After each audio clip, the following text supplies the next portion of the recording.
So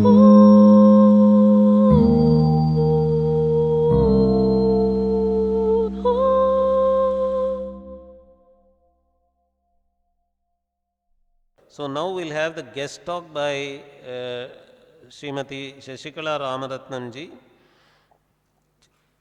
Her topic would be the concept of Maya in Advaita Vedanta, Shakta and Saiva Doctrines.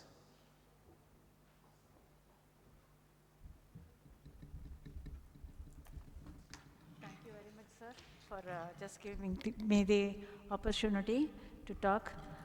But here, this topic, how it is going to be taken and how I am going to be presenting it is a little jittery. Om Gurubhyo Namaha. Om Shri Mahaganapataye Namaha. Om Shri Lalita Mahatripurasundariye Namaha. Sarva Chaitanya Rupam Tam Adyam Vidyam Chadimahi Ya Nahaputir Pachodayat. I meditate on the primordial, beginningless Brahma Vidya, who is Sarva Chaitanya Rupa, the nature of all pervasive supreme consciousness. May she stimulate my buddhi, intellect, which is going in different directions. Sarva Chaitanya Rupam Tam Adhyam Vidyam Chadimahi Ya Naha Buddhir Prachodayat. Astu Vats Shreyase Nityam Vastu Vamanga Maishwaram Yatas Tritiyo Vidusham Turiyam Tatparam Mahaha. This is also about this Lalita Mahatripurasundari. May that eternally great concept of Mahatripurasundari emerge in our mind for our welfare, that Mahatripurasundari who shines on the left side of Kameshwara and who is the source of 3 states of matter and the 4th state of reality, the Turiya. We know that there are 3 states of states, Jagrat, Swapna and Shushupti, and there is one more state which is Turiya, and the one who is just playing in all the 3 states is Mahatripurasundari. The same Mahatripurasundari gives us that experience of the Turiya state also when we just worship her. That is the essence of this particular prayer. So the topic I have taken is Maya, concept of Maya, which is just discussed in Vedanta, Advaita Vedanta, and how the Shakta and Shakti, Saiva literature, she is described. And how you can just bring the same Advaita concept in this also. There is a Dvaita concept also in Shakta and Saiva doctrines, but one set we will be just considering this as Advaita and we call it as Shakta Advaita.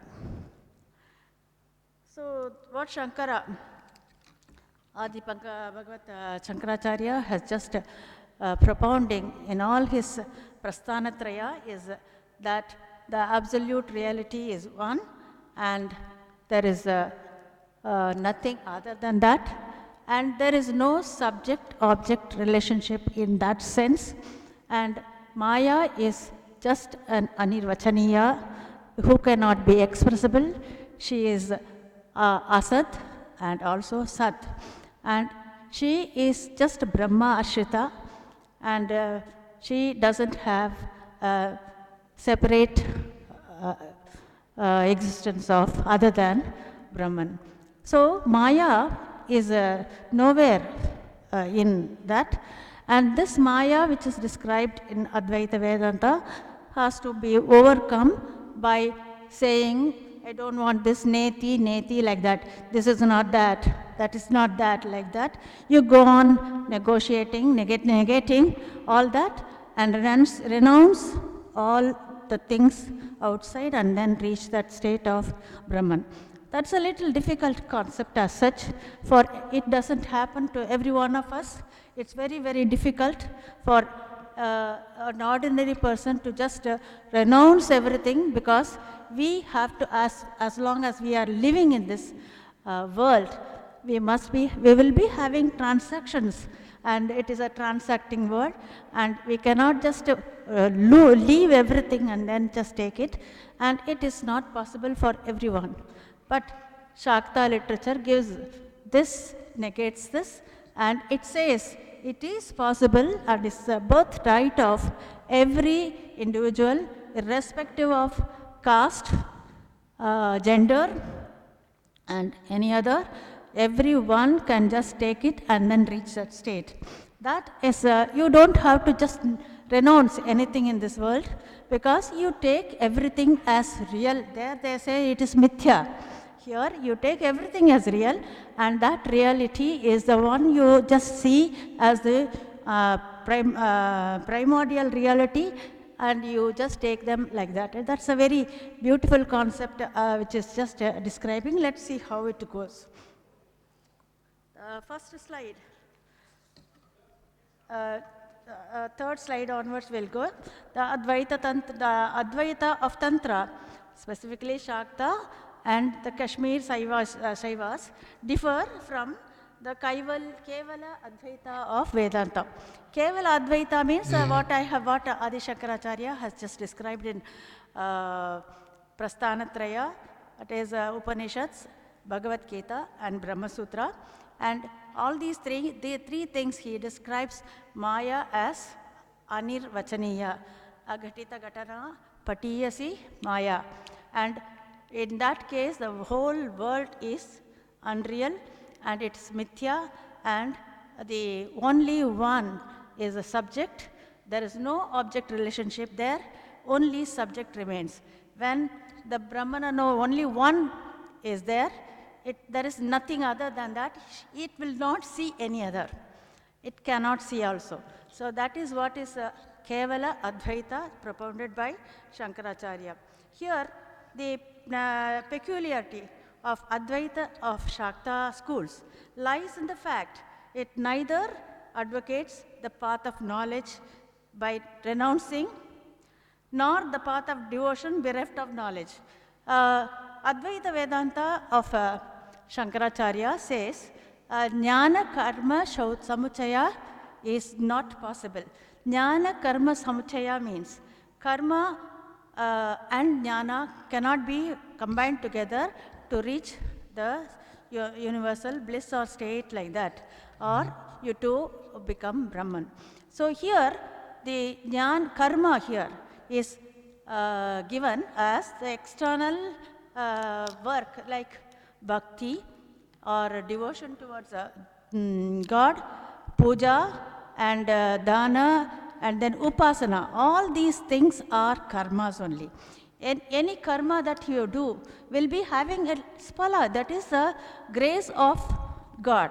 Everyone who does the karma, whether it is papa or punya, should be getting the phala. So the jivas, when they are just going, leaving the body and then goes there, takes another thing, depending upon the karma phala given to them. That is the phala given by the Shri Mata, we say. One who just measures the karmas of everyone and then gives a body for them to experience the phala of it, whether it is punya or papa. So the cycle of birth will never cease once the karma is done. So the Advaita Vedanta says the karma, upasana karma is also not considered, because that has to give some phala for that, that is fruit of that action. So you will be never just, you will never be able to release from the cycle of birth and death. So this is the one Shankaracharya says, but Advaita Vedanta of Advaita, Shakta Advaita doesn't say. Yatrasti bhogaha natatra mokshaha, yatrasti mokshaha natatra bhogaha, Sri Sundari Pungava Sadhakanam bhogascha mokshascha karastaeva. That is, the worshippers of Sundari, Mahatripura Sundari, will be living in this world with all the bhoga, all the enjoyment, and also moksha, because the thing that they take as, they just take the bhoga as the prasada of Devi, and their bhoga or bhojya or both Devi only, and the body which is just taking is only Devi, that bhokta is also Devi. So he doesn't have the feeling that I am the bhokta, I am the karta, and that sense it is not there. So he will be just be released from the cycle of birth and death, or he will be all the time in bliss. So this is what Shakta Advaita says. You don't have to just negate the reality, unreality, negate the reality of the universe. The universe is very, very real, and that universe is now present. And after the pralaya, it is there in the bija form in Sadashiva's womb. And when it is taking the ankura, bija ankura state, when the spanda takes, and it just again comes out. So the same universe is now present, and is present as a bija form or the seed form, and it is coming out when it is just germinating. So this is the basic thing that Sakta and Saiva doctrines believe, that you don't have to negate the reality of the universe, because it is manifested from the Brahman only. So that is the thing here which is propounded. The one which Shankara is just telling, that when the bhakti comes there, when the bhakti is devotion, we say, there is a person who is a devotee, and there is one deity which is to be worshipped. So there are two things there. So the devotee becomes dasaha aham for you. I am dasaha. And this bhavana is the duality based, and hence it cannot be the Advaita, Kevala Advaita state there. So this dasoham bhavana has to be culminating into Saha Aham Bhavana or Soham Bhavana. That is Shankaracharya propounds in his Kevala Advaita concept. So the next slide gives introduces the what is the liberation there, and here the Tantric Advaita liberation has been, moksha has been portrayed as attainment of Chidananda, the consciousness bliss. Say here the consciousness bliss. You have Brahman has the Lakshana of Sat, Chit and Ananda, and that Ananda is the unalloyed bliss. And here the Tantric advisor, that Shakta Advaita says that moksha is the attainment of consciousness and bliss, or dissolution of the little I-ness, that is ahanta. I-ness is I feeling, I consciousness, I am here. When I say I, that's nothing, but I am will be telling you, aham it is called. This aham tells you that you are. That R is the one which is associated with the Chit Shakti, and this aham, that little I, or the small aham, which is just here in this body, you dissolve that into what is called the parahanta. What is that parahanta? That is the supra I consciousness.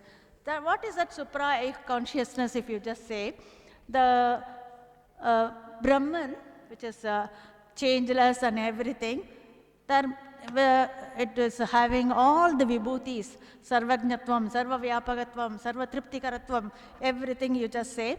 That Brahman, when it is having a small vibration or small spanda, as I told you, that spanda makes him, that Brahman, to know about himself. This is what is called self-realization, or realization of the self of the Brahman. I am that Brahman who is having so many vibhutis. Then when I say I am having this status, that means I am having some great ego.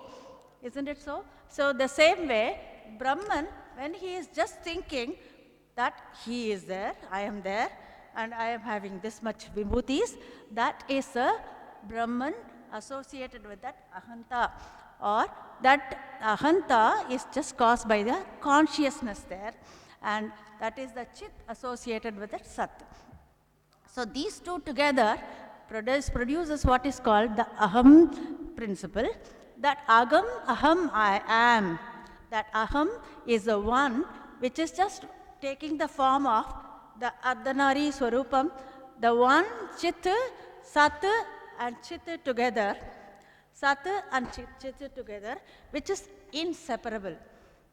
So that sat and chit together, that aham, is nothing but the Shiva and the Shakti together.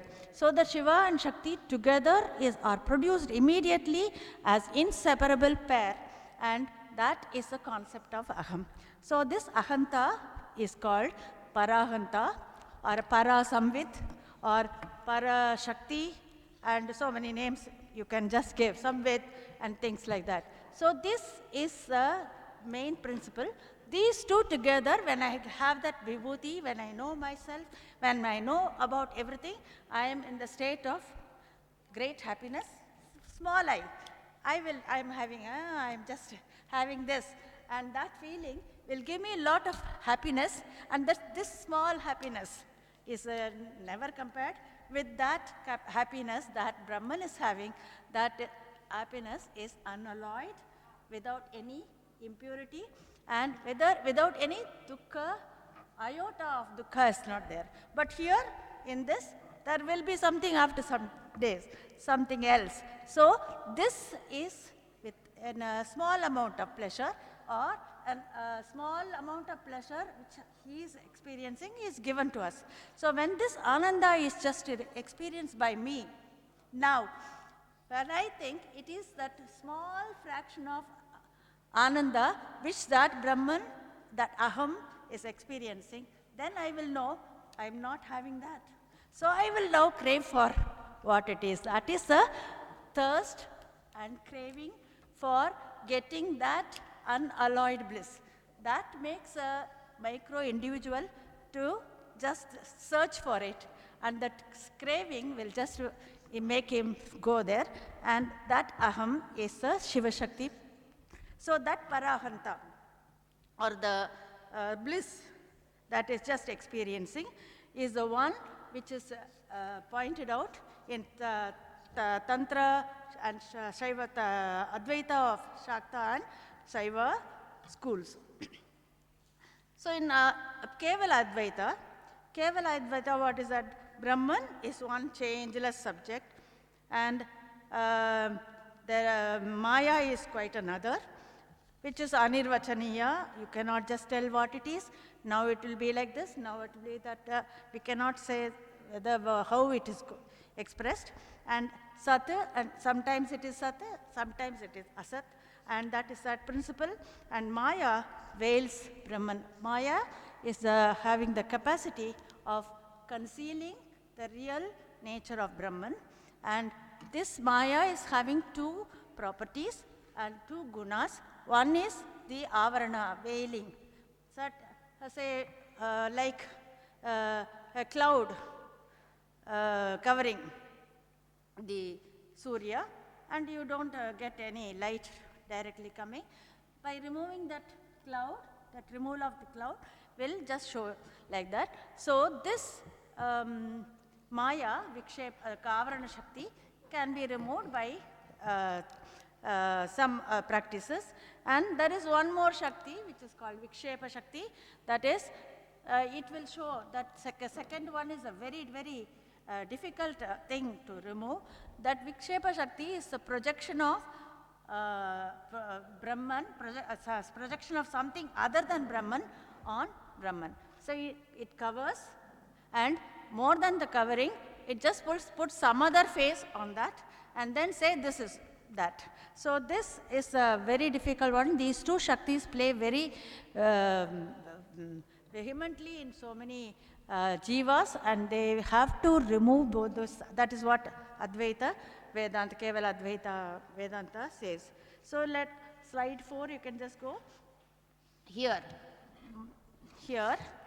the Chidananda is just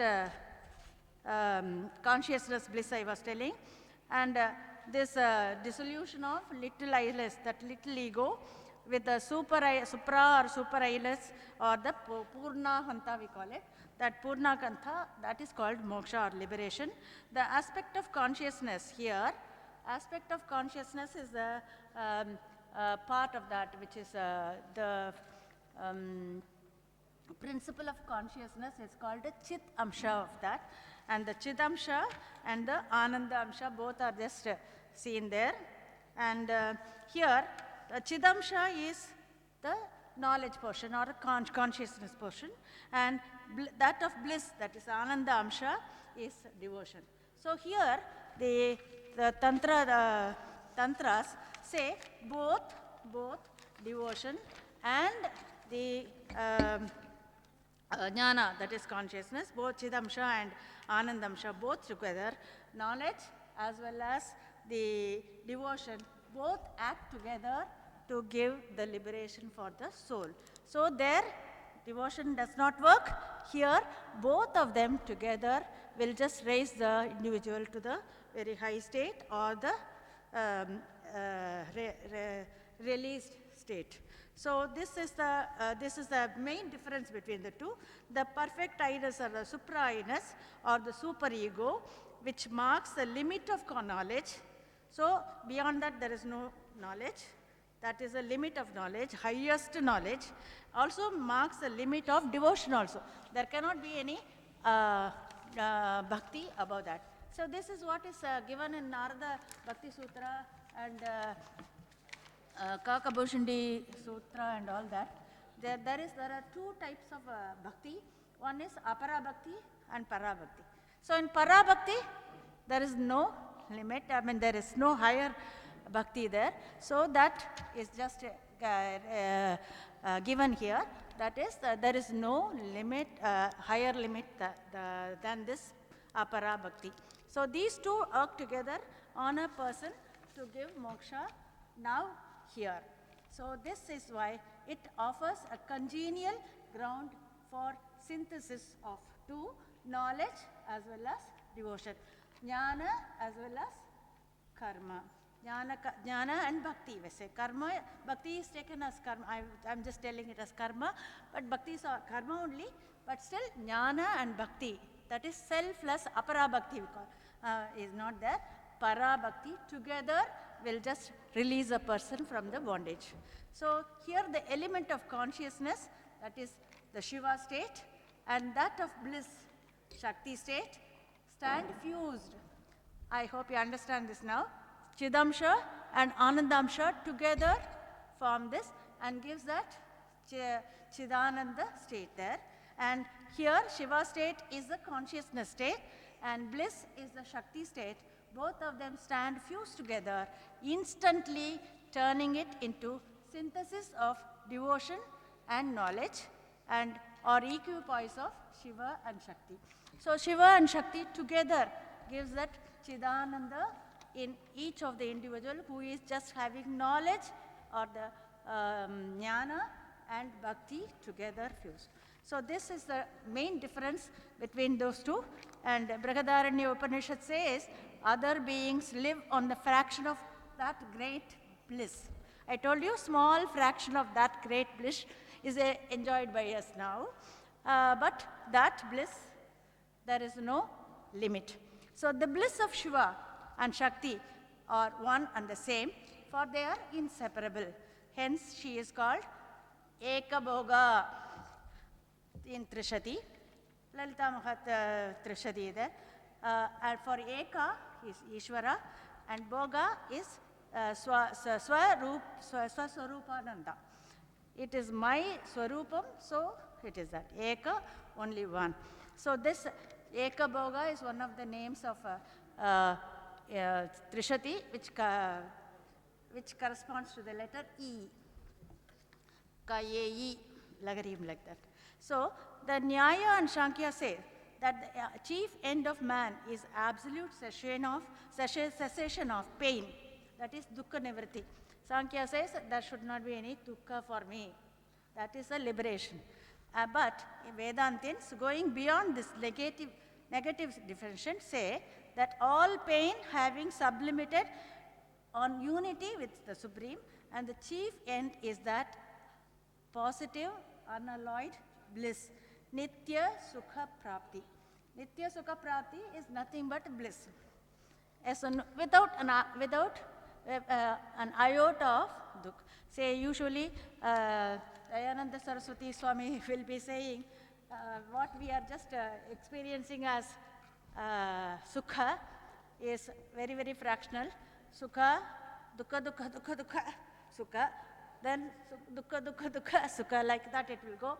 So the dukkha portion is so much and sukha portion is very small. He used to say, and I enjoy that statement as such, and then I'm just sharing it here. So this Nitya Sukha Prapti is the essence of the liberation here. So Devi Kalyani, the mother of all. Again, this Kalyani is one of the nama in Trishati. Devi Kalyani, the mother of all, is herself bliss.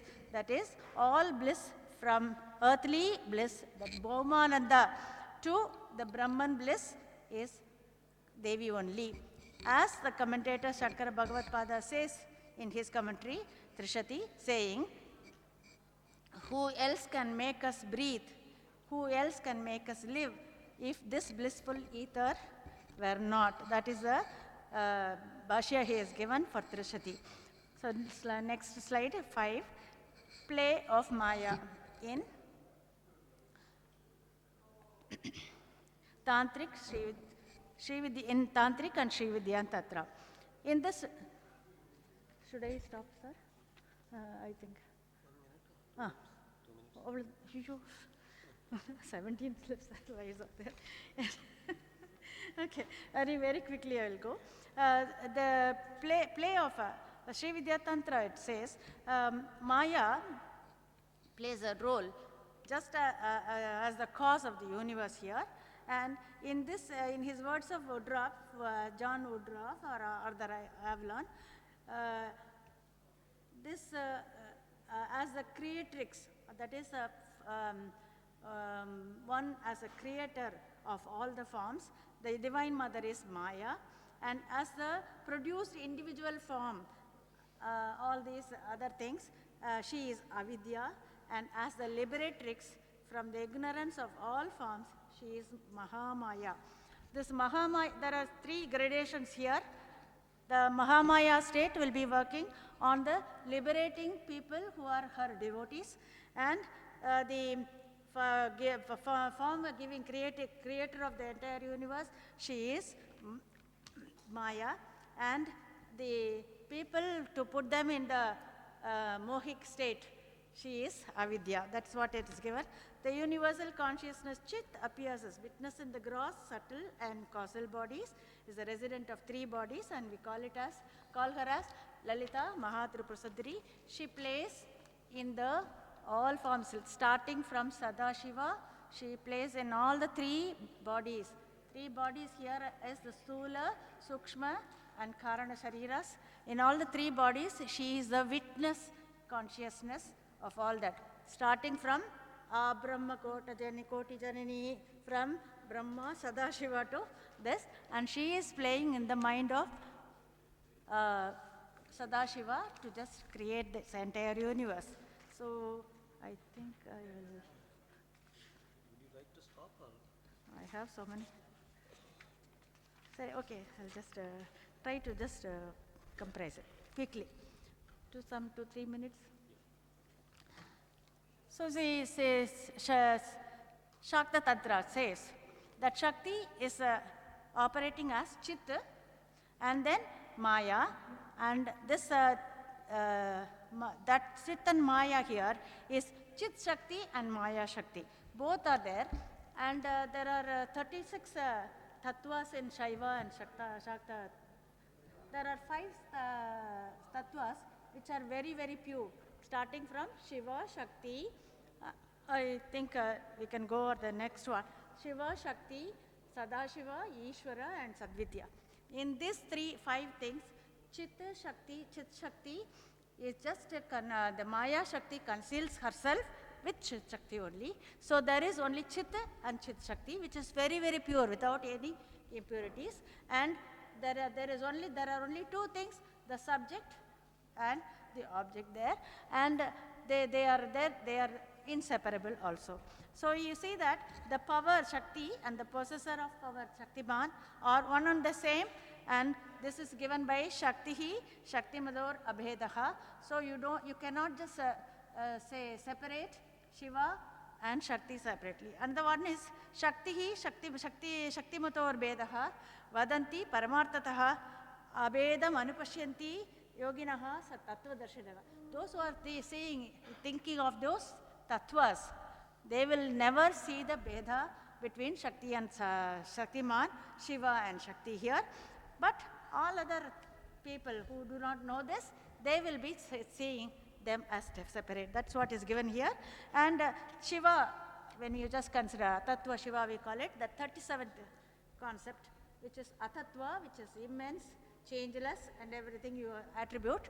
Sarvajnatvam, Sarvavyapikatvam, Sarvatriptikaratvam, all those things, all the 5 immense powers. You just think of that Brahman, and that we call it as Paramashiva. And that Paramashiva has 5 powers. One is Chitta, the power of self-revelation. And in this aspect, he is known as Shiva. And the Ananda is the unalloyed bliss, and it is the changeless principle also. In this aspect, it is Shakti. And Icha and for free will, in this he is Sadashiva or Sadakya. We call it a Sadakya Kala. And next one is Jnana or knowledge. In this aspect, he is Ishvara, and Kriya is dynamic power. In this case, he is called Sadvidya. See, all these 5 powers with this and Shakti, he is just playing to start creating this. These 5 are only subject, object, only 2 are there, Dvaita is there, and that thought of this and all that. And the first one I told you as Shiva, Shakti together is Aham, and Sadashiva he is knowing his, and he is thinking that I will create the world. That is so kamayata bahustyam prajayeya, like that. That one will make him think that I will do this. So it is like just an artist thinking that I will just paint something. So only the outline he makes. Like that, Sadashiva will be just thinking of creation of the world, how to do that and all that planning. And Ishvara is the one who just prepares and then gives. All these things are my creations. So he thinks, that is Ahamidam, he thinks. And here Ishvara will be creating and then say, these are all my creations, this is me. And then Sadashiva Tattvam in that, Suddha Vidya Tattvam, he is just different people will be thinking, some of them will be thinking ahamidam, some of them will be idamaham, and like that. So some devotees will be thinking like that, some of them will be like this. It's a mixture. So in all these, the pure tattva, the Shakti is playing as Mahamaya. And the same Mahamaya is the one who is liberating here, as I told you. He is a liberating Shakti, and Lalita Mahatrupur Sundari is the deity who is just operating like this. And we will worship that Maya Shakti, she will just withdraw into her. That Chit Shakti will liberate the devotee to the highest level. There is no birth and death afterward, because that devotee is merging into Sadashiva Tattvam, and there is no, in that bija, he will not be there. He will be just with the Devi only. So there is no birth for them. Others will be in the bija form, and they will again fall like this. This is the one which the Saiva as well as Shakta Advaita says, and all the other cases. Next set of creation starts with Maya. This is a gradation in Maya, as I told you. This is the impure Maya, we call it. The one before that, in the 5 tattvas, it is pure Maya, Shuddha Maya, or what you call Chit Shakti and Maya Shakti, Mahamaya we call it. Here you have Maya, who is just having all gunas like that. She will be just making people just get involved into the thing by the 2 Shaktis, and she will cover all the powers of the Brahman by her Kanchuka, or call it as a covering. So the covering here is, again I told you, the Vikshepa Shakti and the Avarana Shakti. Avaranam is covering, Vikshepam is projection. So some of them will be able to work on removing both of them. Say if you go on doing Avarana Puja, what is that? Without understanding what is Avaranam, we must understand, no? When we are doing Sri Chakra Puja, I am doing this Avarana Puja and all that, that's nothing. You must know what is that Avaranam and reveal. So this is the second stage. Third stage is this is the sentient one, Jivas, and the third stage is the all other things, all other objects in the world, that is starting from the 24 tattvas, that is 5 Panchapranas, Pancha Bhutas and things like that, 15, 20, and Mana, Buddhi, Ahankara, Chitta. These 24 of them are just only Jada things, and she is the one, her manifestation, she manifests herself in that.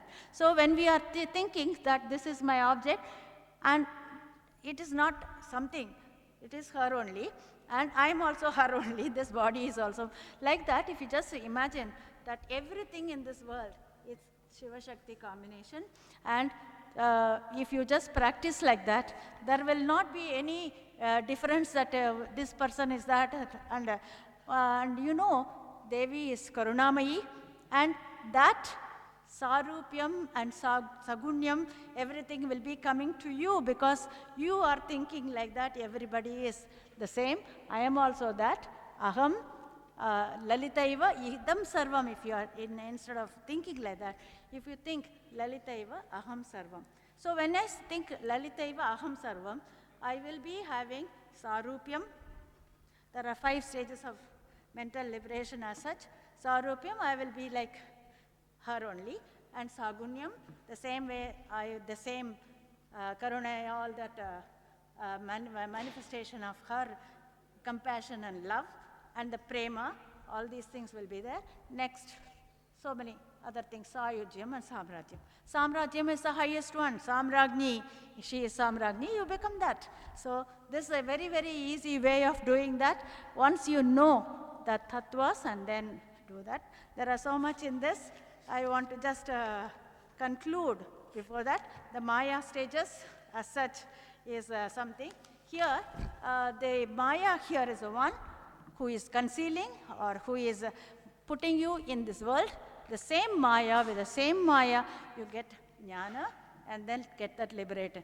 The only one who is doing both is that, and she is that Chit Shakti or the Shakti of that Brahman, Shiva, and it is very easy to just think of Shiva and Shakti together and think of that and then get liberated. So the last part I want to just give you as there is the mantra. Mantra here in all these Shiva, Shaiva and Shakti things, we have mantra, yantra and tantra. All these things are just very important. They go together, and yoga also go together. They are all synthesized, and they just help. They help the devotee or sadhaka to just raise in this. And here, this it is the Chit Shakti and Maya Shakti. They are not different if you just have that. And Chit is not the subject of subject of knowledge or speech. For in the Varaha Purana it is said, the reality which remains after all thoughts are given up. What is in itself is unknown, but to those who become it. When they become that, everything is known. The Shakta literature is thus extensive, though most of it is of mixed character. Shiva and Shakti being intimately related, Shaiva and Shakta tantras have generally the common background, not only in practices, but also philosophical conceptions. So in Shaktopaya, the Chit Shakti, divine eye consciousness, with a potent mantra is worshipped for realization. Mahashakti or Lalita Mahatripura Sundari is resorted to mentally to have potency of the mantra, as in Shiva Sutra, Maha Hridanu Sandhanam Mantra Virya Anubhavaha. The means of ocean of universal consciousness is a close mental inquiry of the real nature. It means the experience of the virility of the mantra. Second, the same thing, 2-1, Chittam Mantraha. When you are thinking about the same, Laliteva Aham Sarvam, this random access memory is there, which is having all impressions of all those dukkha vasanas, that is all the other vasanas of other objects, impressions of all the other objects, and their proper problems will be just vanishing, and your chittam will be completely immersed with the impression of Lalita Mahatripura Sundari. All other vasanas will be sublimed. They will never come back. And this is what is called vasana kshayam. And the entire random access memory of yours will be filled up with Lalita Mahatripura Sundari's vibhutis and other stotras and things like that. And that will be helping you to just come in the higher mental states. So mantra, tantra and yantra are three supreme means on the path of liberation in the spiritual advancement of the soul. They purify the mind and also the body, psychic mind, physio-psychic purification is taking place here, strengthen the souls, they awaken the hidden supernatural powers and energy centers, burn the impurities. Jnanagni, Sarvakarman, Basmasi Karoti. So this burn their impurities and the past impressions. As I told you, the past impressions are gone, it is filled up with the pure impressions there. The ignorance of the duality, which is this and this and the object. Subject-object duality is dispelled, and it is by the efficiency or efficient guru, practicing guru, who imparts the experience in the fivefold identity prevalent in the cosmos. One is identity, Sri Vidya Upasana is with the chakra, Sri Chakra Upasana as there. So first one is identity of the 6 chakras in the body of the individual and the chakras of the Sri Chakra, and identity of Sahasrara and the Chaturashra, that is the Mooladhara containing the Bindu, and in identity of Shiva and Shakti, identity of Sri Chakra and Sri Vidya mantra, and finally identity of Sri Vidya, Sri Chakra, Sri Devi, Sri Guru, and the Jivatma, the sadhaka. So the sadhaka dissolves his little ego, little I-ness with the supreme I-ness and merges with the sadhya to become one in the ocean of bliss, like an iceberg dissolving in the ocean. The last one I want to just show, you will understand just before this. This is one which I just simply like this one iceberg. When you just consider, this is one of us here in the ocean of all pervading consciousness, and this iceberg's 1/7 part of it is above, and that is a conscious state, and all other things have 6/7 parts are below, and that calls the subconscious mind and unconscious mind, all of them there. By just worshipping Lalita Mahatripura Sundari, you can just break that iceberg and merge into the ocean of consciousness. That is merging into the bliss of that. So a devotee of or sadhaka of Sri Vidya will become one with the sadhyam and get the siddhi. So the sadhaka merges into the sadhyam and becomes a siddha. That is the benefit of this Sri Vidya worship, and Tantra gives this practice for us, and every one of us, anyone can just practice with devotion. They will be just liberated. Thank you very much. Thank you very much for giving me. There are so many things I wanted to share.